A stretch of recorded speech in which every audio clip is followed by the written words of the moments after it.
ओम गम गणपतये नमः। पापों से मुक्ति दिला सकता है जया एकादशी का व्रत। जानिए महत्व और पूजा विधि।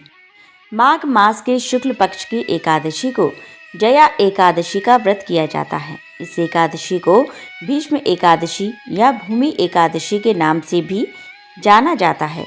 मान्यताओं के अनुसार इस व्रत को करने से साधक को विष्णु जी की कृपा से जीवन में सुख समृद्धि की प्राप्ति होती है।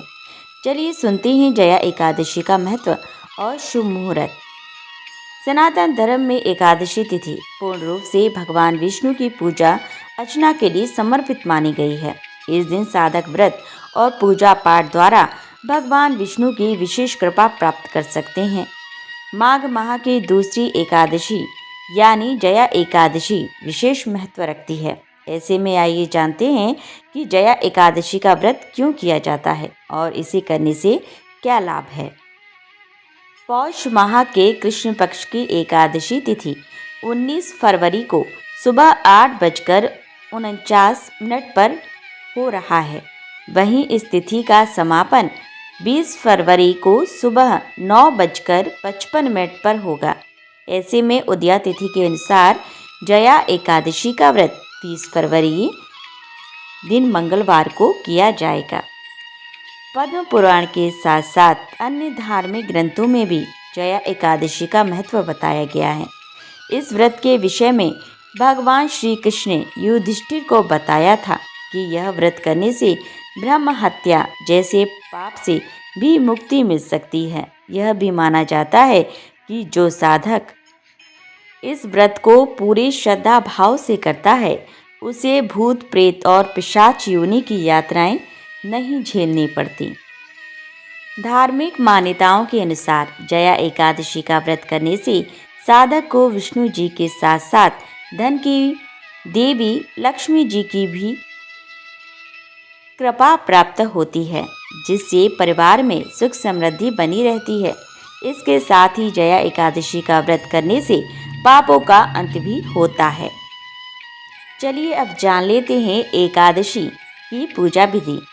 जया एकादशी के दिन सुबह जल्दी उठकर भगवान विष्णु का ध्यान करें और व्रत का संकल्प लें। स्नान ध्यान करने के बाद पूजा स्थल पर भगवान विष्णु की एक छोटी मूर्ति या तस्वीर स्थापित करें। आप विष्णु भगवान को चंदन का लेप, तिल, फल, दीपक और धूप चढ़ाएं। साथ ही इस दिन विष्णु सहस्त्रनाम और नारायण स्तोत्र का पाठ करना शुभ माना जाता है। एकादशी के अगले दिन यानी द्वादशी के दिन ब्राह्मणों को भोजन कराएं और उन्हें दक्षिणा आदि देकर विदा करने के बाद ही भोजन ग्रहण करें। चलिए अब प्रारंभ करते हैं जया एकादशी व्रत कथा। देवराज इंद्र स्वर्ग में राज करते थे और अन्य सब देवगण सुखपूर्वक स्वर्ग में रहते थे। एक समय इंद्र अपनी इच्छा अनुसार नंदन वन में अप्सराओं के साथ विहार कर रहे थे और गंधर्व गान कर रहे थे। उन गंधर्वों में प्रसिद्ध पुष्पदंत तथा उसकी कन्या पुष्पवती और चित्रसेन तथा उसकी स्त्री मालिनी भी उपस्थित थी। साथ ही मालिनी का पुत्र पुष्पवान और उसका पुत्र माल्यवान भी उपस्थित थे। पुष्पवती गंधर्व कन्या माल्यवान को देखकर उस पर मोहित हो गई और माल्यवान पर काम बाण चलाने लगी। उसने अपने रूप, लावण्य और हाव भाव से माल्यवान को वश में कर लिया। हे राजन, वह पुष्पवती अत्यंत सुंदर थी। अब वे इंद्र को प्रसन्न करने के लिए गान करने लगे, परंतु परस्पर मोहित हो जाने के कारण उनका चित्त भ्रमित हो गया था। इनके ठीक प्रकार न गाने तथा स्वर्ग ताल ठीक नहीं होने से इंद्र इनके प्रेम को समझ गया और उन्होंने इसमें अपना अपमान समझकर उनको शाप दे दिया। इंद्र ने कहा, हे मूर्खों, तुमने मेरी आज्ञा का उल्लंघन किया है, इसलिए तुमको धिक्कार है। अब तुम दोनों स्त्री पुरुष के रूप में मृत्यु लोक में जाकर पिशाच रूप धारण करो और अपने कर्म का फल भोगो। इंद्र का ऐसा शाप सुनकर वे अत्यंत दुखी हुए और हिमालय पर्वत पर दुखपूर्वक अपना जीवन व्यतीत करने लगे। उन्हें गंध, रस तथा स्पर्श आदि का कुछ भी ज्ञान नहीं था। वहाँ उनको महान दुख मिल रहे थे। उन्हें एक क्षण के लिए भी निद्रा नहीं आती थी। उस जगह अत्यंत शीत था, इससे उनके रोंगटे खड़े रहते और मारे शीत के दांत बजते रहते। एक दिन पिशाच ने अपनी स्त्री से कहा कि पिछले जन्म में हमने ऐसे कौन से पाप किए थे जिससे हमको यह दुखदाई पिशाच योनि प्राप्त हुई। इस पिशाच योनि से तो नरक के दुख सहना भी उत्तम है। अतः हमें अब किसी प्रकार का पाप नहीं करना चाहिए। इस प्रकार विचार करते हुए वे अपने दिन व्यतीत करते रहे थे। देवयोग से तभी माघ मास में शुक्ल पक्ष की जया नामक एकादशी आई। उस दिन उन्होंने कुछ भी भोजन नहीं किया एवं अच्छे अच्छे कार्य किए। केवल फल फूल खाकर ही दिन व्यतीत किया और सायंकाल के समय दुखी अवस्था में पीपल के वृक्ष के नीचे बैठ गए। उस समय सूर्य भगवान अस्त हो रहे थे। उस रात को अत्यंत ठंड थी। इस कारण वे दोनों शीत के मारे अति दुखित होकर मृतक के समान आपस में चिपटे हुए पड़े रहे। उस रात्रि को उनको निद्रा भी नहीं आई। जया एकादशी के उपवास और रात्रि के जागरण से दूसरे दिन प्रभात होते ही उनकी पिशाच योनि से उन्हें छुटकारा मिला। अत्यंत सुंदर गंधर्व और अप्सरा की देह धारण कर सुंदर वस्त्र आभूषणों से अलंकृत होकर उन्होंने स्वर्गलोक को प्रस्थान किया।